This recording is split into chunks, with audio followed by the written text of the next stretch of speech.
உலக வரலாற்றில் ஒரு சிலர் மட்டும்தான்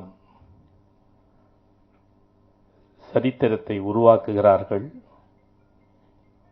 ஒரு சிலர் சரித்திரத்தில் இடம்பெறுகிறார்கள்.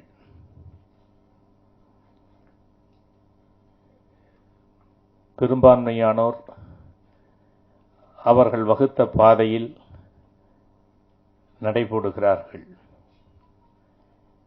உலக சரித்திரத்தை புரட்டி போட்டவர்களில் ஒருவர் என்று சொன்னால் அது புரட்சித் தலைவர் எம்ஜிஆரும் அடங்கும். திரையுலகத்தில் தான் ஓய்வு பெறுகின்ற வரை கதாநாயகனை நடித்து வெற்றியாளராக தடம் பதித்தார். அரசியலில் அவர் முதலமைச்சராக பதவியேற்றதற்கு பிறகு முதலமைச்சராகவே மறைந்தார். இந்த வரலாறு உலகத்தில் வேறு யாருக்குமே கிடையாது.